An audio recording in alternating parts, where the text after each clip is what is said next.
All right, you got the RockStop 88.3 WHCM, Chris Contra coming at you.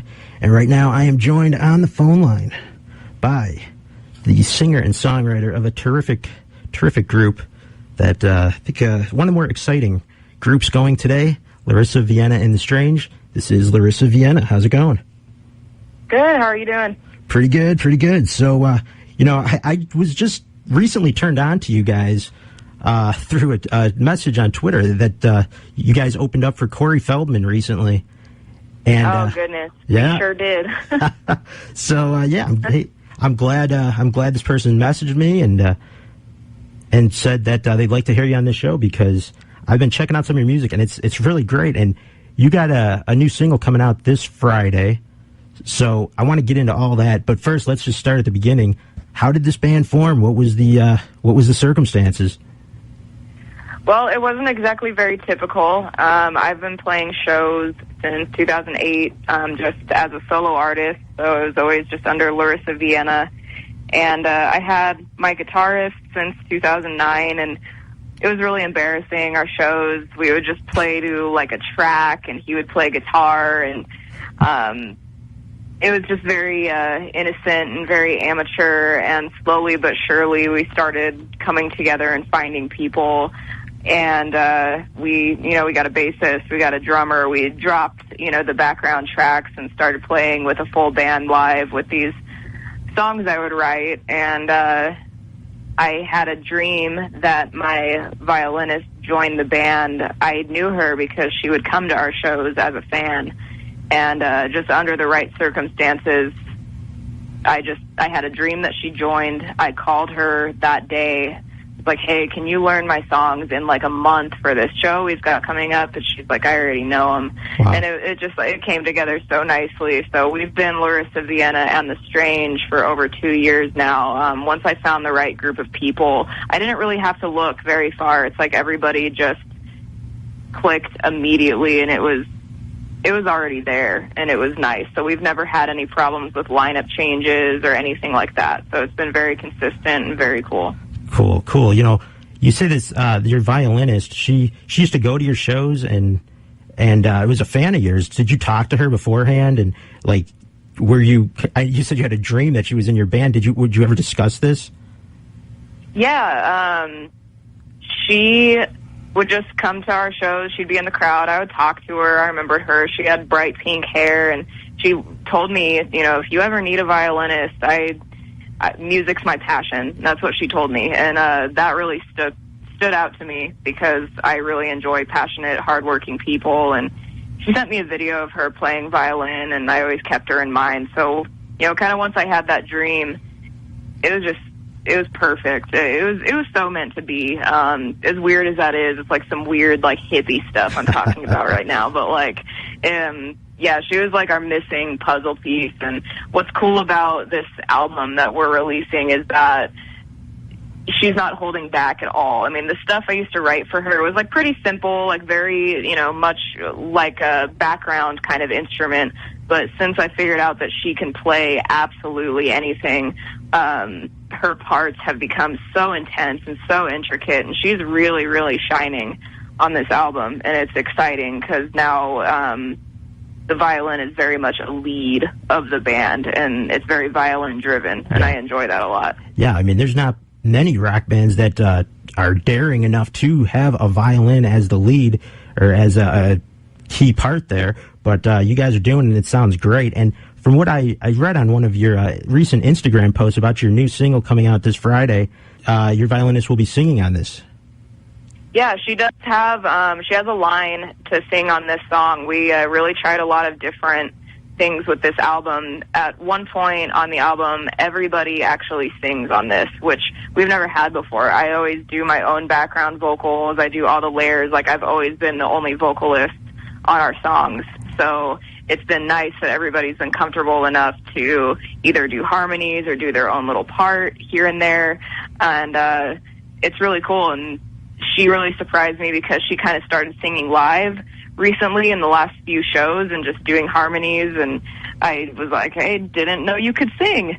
So it took me by surprise, and it added such a cooler element. So that was nice going into the studio knowing that we had something extra to add. Absolutely, and I'm really looking forward to this latest single. Will there be a music video you guys are going to be doing with it? Yes, so we come out with the song tomorrow, Haunted, and we start shooting this weekend. We're doing like a 2-day shoot, and the music video will be out next month. Wow. So I'm insanely excited about this song. I think it's the coolest thing we've ever done. I've only showed like a few people, and just the look on their face as soon as it comes on, just that awesome like grin that they have. I think it's like a little bit unexpected for us. It's just really like hard hitting, and it's just a cool feeling. There's certain feelings I get when I write songs that sometimes I can tell, like, you know, I think this one is special, right? You know, and that sums this one up for me. When I first wrote it, there was just something about it. I couldn't get it out of my head, and just the way it came together from, you know, the demo that I made at home to the final studio version with everybody on it. I mean, it's really exciting. I'm really excited for people to hear this. Awesome. And then how are we going to go about getting this latest single? Where are we going to find it? Yeah, so it's just going to be available on iTunes, and then you'll be able to stream it on YouTube. All right, very cool. So everybody be on the lookout for that. That comes out this Friday. Now, you mentioned the music video. Do you come up with the concept for all your music videos? Yeah, I come up with the storyline. I kind of just get a location, and I make the video shot by shot. So I have the whole thing planned out, what it's going to look like. Our last music video we did for the song Break the Spell was a little bit more fun because we didn't exactly have a plan. We kind of winged it a little bit. We just got like free reign of this hotel and got to do whatever we wanted there. So we just went in and kind of were just, okay, let's do this, let's do this, let's do this. But, and, you know, that was kind of a one-time only thing, because for me, I really like to make a storyline connected to what the song means. So I have like a very specific idea in mind. So for Haunted, what we're doing is everybody in the band has their own storyline of something that haunts them personally in their lives. And we're kind of just displaying that throughout. That's an awesome idea. So, I mean, do you want to give any secrets about what haunts you? Well, yeah, I mean, I can just tell you. I'm not even that good at keeping secrets.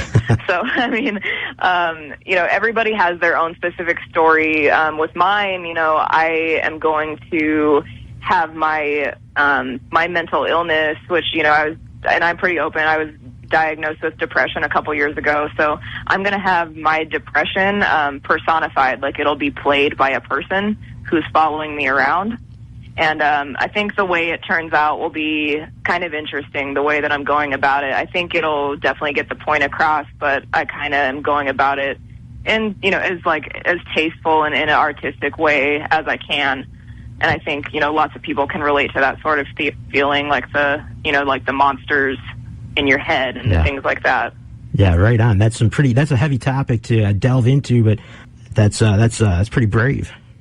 Yeah, I mean, you got to talk about it. There's a huge stigma against mental illness, and so many people deal with it that they don't like talking about it. And I almost kind of like making people uncomfortable to the point where they realize that, oh, maybe, you know, that wasn't so bad. I will totally talk about it on stage before introducing certain songs and let them know exactly what it's about. And, you know, people come up to me after the show and thank me for that. And I think that that's important to, since I have a microphone and everybody's listening to me at the moment, I try to make sure I use it in the best way possible.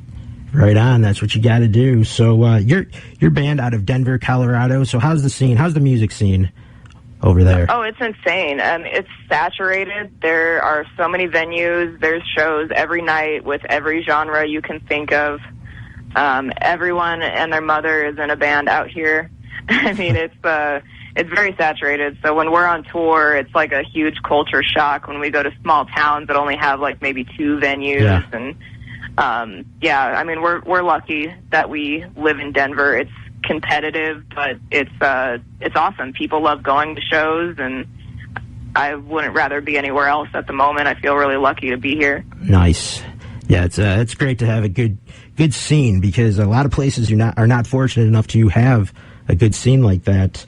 Yeah, or one at all. Yeah. Oh, yeah, that's very true, too.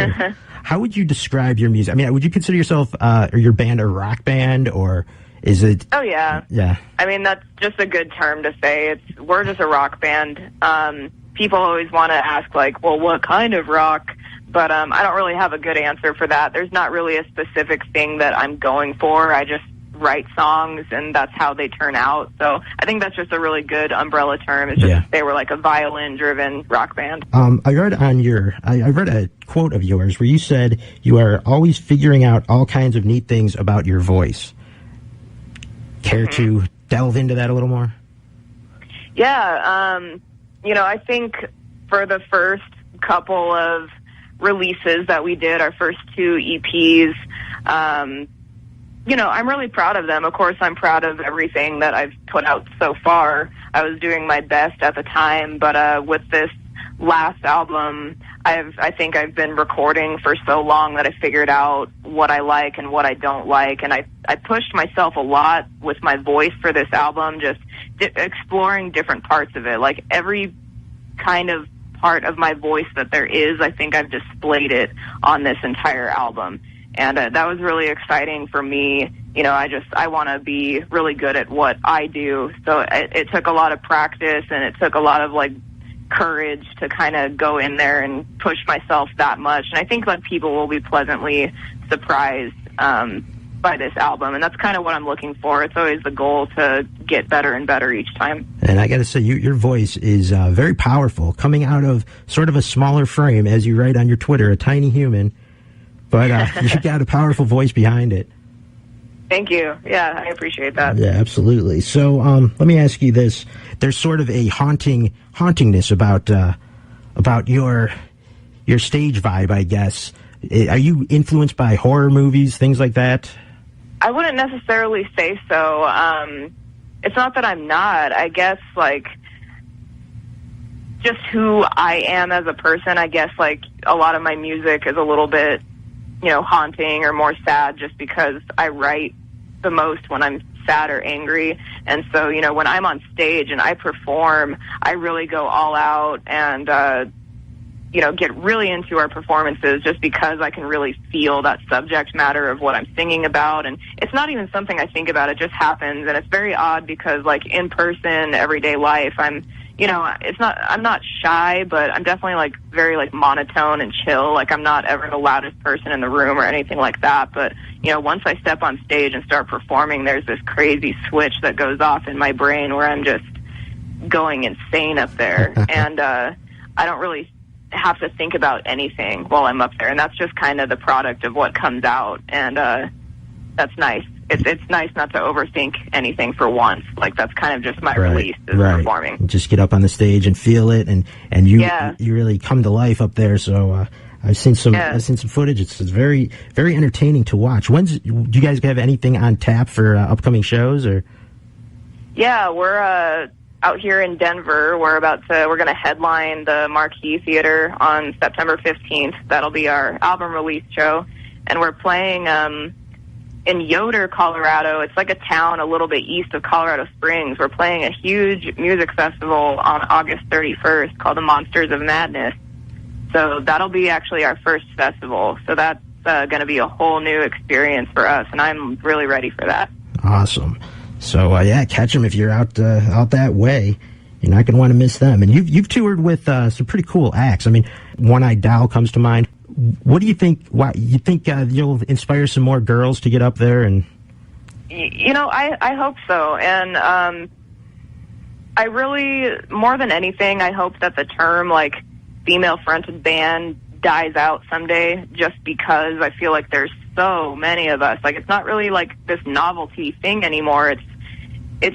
There's so many women getting involved in music, and that's what's exciting. It's you want to get to the point where there's so many of us that it's just not a rare thing to see anymore. And that's what's cool is, there's lots of girls coming out in the scene. There's so many girls in the Denver music scene that are really, really powerful and not afraid to rock really hard. It's not about standing up there and, being pretty and trying to please people. Like, these girls are angry, they're ready to show you what they got, and I love that. I love, you know, not holding back. I try not to think about it as a gender thing, like, too much, but I really appreciate inspiring anybody, and especially girls who would like to, you know, play guitar or write their own songs. And you know, you don't always have to be like that singer-songwriter doing acoustic music. You can be up on stage, you know, yelling and going crazy just as much as guys do. Were you influenced by the Riot girl scene of the early 90s? A lot of great bands came out of that. Yeah, you know, I was super into that, but I was also into the bands from the 90s who weren't exactly in the Riot girl scene. Like L7 was like an all-girl. Yeah, L7 is one of my favorite bands. I love that band. Absolutely. Totally, and they would, like, kick anybody's butt who tried to, you know, call them, like, an all-girl band and try to market that, because they were just trying to be good at what they do, and I thought that that was cool. You know, I know a lot of people do not like Courtney Love, but, like, I love Hole. Hole is my favorite band. You know, I'm very good at discovering bands, like, a couple decades too late. So when I found Hole a few years ago, it was like, my mind was blown. I had never seen a woman on stage with that kind of presence. That was just, she was not trying to impress anybody. She was so loud, and she was so in your face, and I thought her music was so good. So that was a big deal to me, was discovering Hole, and that kind of changed my perspective of what I was doing, that, oh, hey, I don't have to be, you know, quiet or reserved or anything like that. Like, I can be as loud as possible, which, you know, I need at times, and I thought that that was neat. Did you see your influences change a lot from when you were younger to maybe now? Sure. I mean, like, I'm always looking for new inspiration, but more than anything, I think when you're a kid, those are the inspirations that stick with you forever. You know, like the bands that you were really fond of in, like, middle school, that's the stuff that you still listen to, it just brings back that time period where it was, like, very genuine. So, you know, when I was little, I loved any, you know, female that I could find who was writing their own songs or playing guitar. Like, I loved, like, Avril Lavigne when I was little. I thought she was so cool. She was, you know, on MTV playing guitar, and she wrote her songs, and I was like, I want to do that. And, right. But honestly, my biggest influence is Shirley Temple. That's who I wanted to be growing up, because she could do everything. As she sang, she danced, she acted, and I have a tattoo of her on my shoulder, and, you know, that's like a good reminder for me of where I came from. And yeah, you know, I try to keep my main inspirations by the ones who were, like, always there in my mind growing up. I think those are the most important to me. Yeah, Shirley Temple, I mean, almost single-handedly saved a movie studio back in the day. I mean, with her projects, it was incredible. Oh, yeah, like, Fox movies would not be a thing without her. They were going bankrupt. Right. So that's insane. Absolutely. So, yeah, that's definitely a good person to look up to. So, yeah, I mean, I liked that she had a big influence on the Great Depression. You know, I mean, that was a terrible time in America, and what did people do when they want to be cheered up? They would go to her, and that was a big deal to me when I was little, like, for someone to have that big of an impact on, like, a whole community. Absolutely. So, all right, I wanted to ask you this about when you write a song. You do most of the songwriting in the band, or all of the songwriting? I do pretty much all of the songwriting. Our guitarist did write a song for this new album, which is really exciting. So how does it usually start? I mean, I'm sure it's different all the time, but is it sometimes with an acoustic guitar, sometimes with the keyboard? How do you think most of that goes? I think I'm pretty consistent. I always write the instrumental first, and it always pretty much starts out with the guitar part, you know, and I record the demos at home, so I start with my guitar part, and then I'll do the drums and bass. I can't play violin, so I write the violin parts on piano, and so it usually I don't even necessarily have something in my head that I'm going for. I just am in the mood to create something, and then whatever comes out just does. So I just really have to be in the mood for it, and I just try not to overthink it, because that's the worst thing I could do. So then, you know, I make the instrumental, and then vocals come later. I kind of, when I'm recording it, I almost like freestyle over it. and just kind of let words fall out. And then I'm like, oh, okay, I like that one line. I'm just going to build the rest of this part around that line and just kind of go from there. And, I guess that's kind of a weird way to go about it, but that's how I write songs. Yeah, it seems to work pretty well. So when you get in the studio, does it translate pretty well? Is the studio sessions a little more complicated? Oh, yeah, it's a lot more complicated, but it's really exciting just from being used to only hearing the demo that I made myself and then going in the studio and having everybody recording their own parts, you know, having my guitarist on there and my drummer and my bassist and my violinist, like hearing it really, really come to life finally is like the coolest feeling. And they always execute it really well. It's like, you know, they pretty much play exactly what I write, but they add their own flavor to it, which just makes it so much better. And I enjoy that. So, like, I enjoy the whole process of recording. And when I hear the final version, it's very satisfying. Very cool. So where do you get, like, some of your inspiration to write certain songs? I mean, you've talked about you bring life experience into a lot of it, but, like, sometimes you're just watching maybe a movie or reading a book and something will just come to you? Yeah, I carry a notebook around all the time, so it just is very random moments. I could be either, you know, I might be reading poetry or reading a book or maybe listening to a song and then something sticks out at me where I'll like write down a line or maybe a few and then I just come back to it later. And, you know, the weirdest thing is I get a lot of ideas kind of when I'm sleeping. So like I kind of like jolt awake and then I write in my notebook next to me because I just like thought of something and then I'll read it in the morning. And like I've had a few cool songs come out of stuff like that, or like that moment where I'm like half asleep, about to fall asleep, and then I think of something really cool and have to write it down. Like, I mean, it's like this weird neurotic thing, but I'm like always prepared for it That's great to pop up at any time. Yeah, right. Whatever strikes at any moment that could lead to a great song. You just don't know. So, I mean, your song Mermaid, terrific. Mm-hmm. What was the inspiration of that one? So, Mermaid was the first song that I ever wrote and produced entirely on my own. That song's kind of old. I wrote it in like 2011. And before then, I wasn't making my own instrumentals. So that was the first time I made something completely on my own without anyone else touching it. And the weird thing is I don't really remember writing that song. Like, that song came out so quickly and so naturally that I don't really know where it came from. And so I try not to overthink that sort of thing.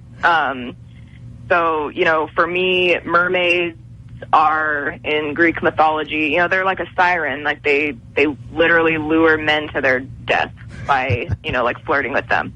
Right. And that's kind of what the song was about, metaphorically, was kind of like destroying somebody in a relationship. And it's just funny because that's what it meant to me. But still to this day, with this old song I have called Mermaid, every day on Facebook I'm always tagged in some sort of like mermaid picture. Stuff like that. I'm like, yeah, you know, that song's about ruining my ex-boyfriend's life, but thank you. Yeah, right. People can take the stuff any way they can, I guess. Yeah, yeah. So, yeah, it's interesting to hear different perspectives, but it's always good to hear from the songwriter. I like to hear where you were coming from when you did it. And it's a really cool music video, too, so if you guys want to check it out over on YouTube, very cool. And, oh, speaking of music videos, that one you got for your latest video, Break the Spell, I noticed some sign language going on in that one. Yeah. Interesting. I learned sign language in high school. It was either that or Russian. So I took sign language, and my teacher, Dr. Vangelis, he used to be, you know, like the sign language interpreters that you see at concerts? Oh, yeah. That's what he used to do for, like, Madonna and, like, Cyndi Lauper and all those kind of people in the 80s. So he's the one who taught me, and he was very into interpreting music. Like, that was, like, our homework, and, like, our senior project was, like, doing songs in sign language. And so that's something that I've always carried with me. I'm not as fluent as I used to be, but I've always kind of liked to sneak that in music videos. And I do sign some of our songs live at shows, and we do have like a few fans who come to our shows who are deaf, so it's I'd like them to feel comfortable and be able to, enjoy it just as much as everyone else can. So. Yeah, just a unique touch I noticed that was really cool. So, yeah. Speaking of the live show that you guys do, how would you describe it? How would you describe the performance, the stage show, any of that kind of stuff? It's very high energy. It's not something that, you would typically see. I go to a lot of shows, and I can confidently say that I think, our show is a unique experience just because of the content put into it, whether it's, I like to talk a lot on stage during our songs. I like to, like I said before, I like to get really personal with people and let them know either what's on my mind or what the song's about. And, that's a lot of things that, some front people of bands, like frontmen and frontwomen, are kind of like afraid of talking during songs. It is kind of nerve-wracking, but like I enjoy it. I really enjoy getting for people to get to know me, because then they're comfortable enough to come up to me after the show and let me know about themselves. And as far as our performance goes, I mean, none of us hold back. Like, even my drummer has really insane stage presence. Like, he'll stand when he plays. He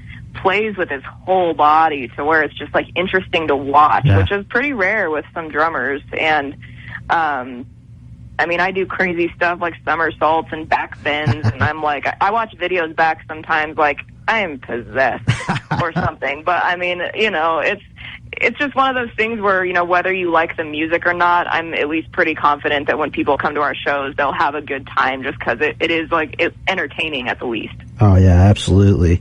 Do you keep the set list pretty much all original songs? You occasionally throw in some covers?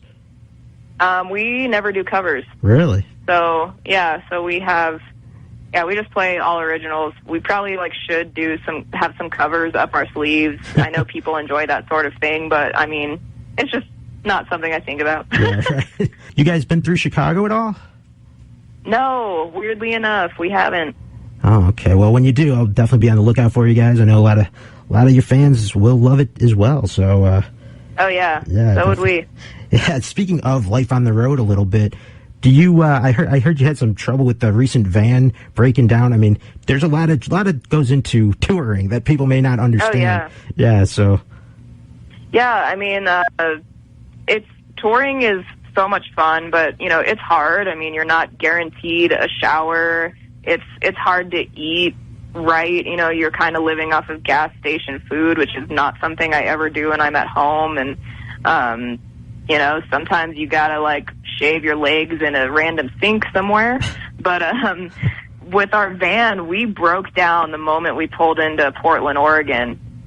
Coming down from Washington. It just completely died, just complete engine failure, and we had no idea what to do. I posted on Facebook, hey, we are stuck. We have a show tonight. I don't know what to do. Here's, our band PayPal. And in 24 hours, we raised enough money to get a rental vehicle for the rest of the tour. That's awesome. That was insane. I was not expecting that in any way. Our fans and friends are so incredibly supportive that it's kind of hard to swallow that, because I feel really blessed for that. So they really saved our butts, to be honest. But we got to finish the whole tour no problem. That's great to have a fan base that actually cares about you that much, and I know a lot of bands that would love that. So that's yeah. I try not to ever forget that. I feel very lucky. Yeah. I saw one thing you wrote. You said, now let's get this clear, because people who see LaRissa Vienna in The Strange, you like that R in your name capitalized. Yeah, that's just, that is how my name is spelled. Right. Yeah, I mean, so, to pull up to maybe a venue and see it not capitalized might be a little off-putting. I can understand that.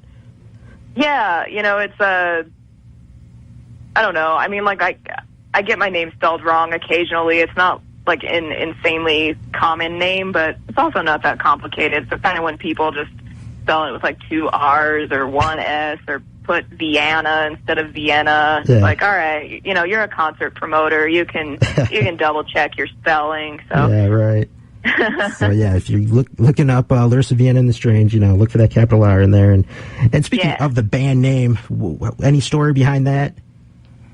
Yeah, so, like I said, I was just a solo artist for many years. LaRissa Vienna is my real name, and that's just what I went by. And when I decided that, my group, rather than just being my live band members, that we should be an actual band, I knew I wanted it to be LaRissa Vienna and the something. So I kind of took that name from the Doors song, People Are Strange.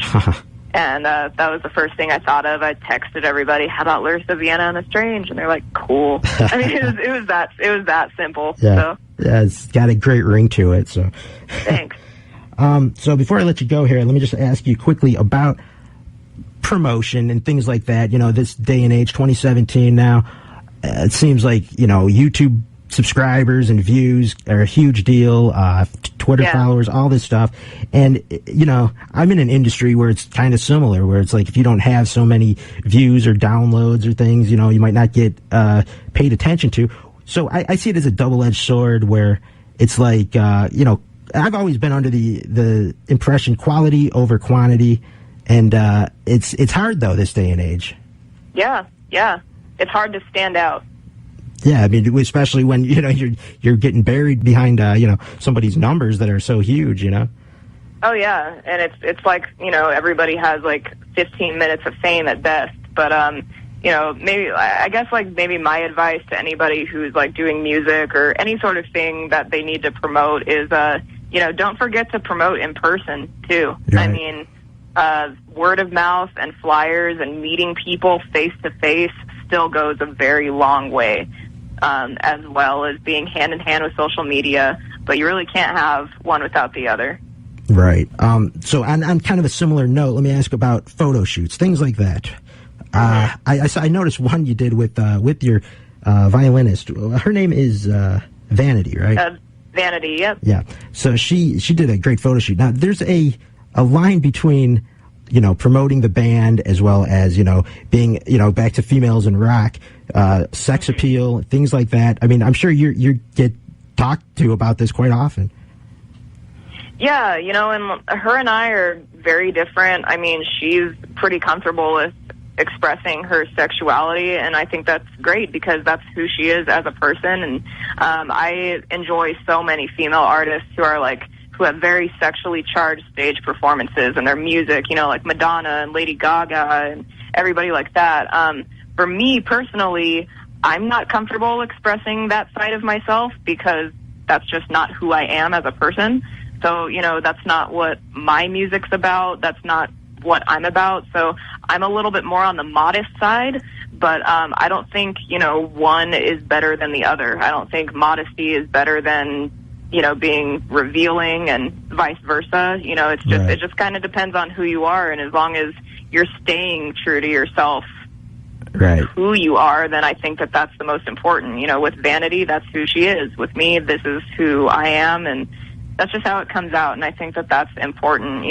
It's a bummer to be forced into, sex sells. That's just not what I'm going for. So that's not what I'm going to do, but I'm definitely all for any woman who really wants to express that because I think it's powerful. Right. Ultimately, you have to stay true to yourself, and you are clearly doing that with your music, and it's terrific. Now, let's talk about the upcoming single this Friday and the album that's coming out in September, you said? Yeah. And the name of that album is? It's Neptune 7. All right. So this is your first release since our EP last year, Make the Pain Pretty. So this is our first full-length album. All right, very cool. And yeah. And you've been working on it for a while. How long did the recording process take? It took me about 6 months to write it. And then it took us about 6 weeks to record it. So it seemed like a very long time, and it's so cool now that it's all done. We've gotten to the point where we've been able to play a few of these songs live for the first time, and that's always a very exciting thing just because I remember the exact moment of writing them and recording them and, I should change this part, this part's perfect, blah, blah, blah. And then when it's finally together and you're performing it for the first time, that's a really cool feeling that you only get once. Yeah, that's very true. Well, definitely looking forward to it, and the single this Friday, check it out. You said this is one of the song you're proudest of at the moment, right? This is like my favorite thing. This is seriously my favorite thing we've done so far. I think everybody's going to be like really pleasantly surprised. So I can't wait for everybody to hear Haunted. All right, this Friday, check it out. All right, LaRissa, thanks so much for doing this interview, and I guess I'll see you down the line at some point if you guys ever come through Chicago. All right, thanks, Chris. All right, bye-bye. Bye.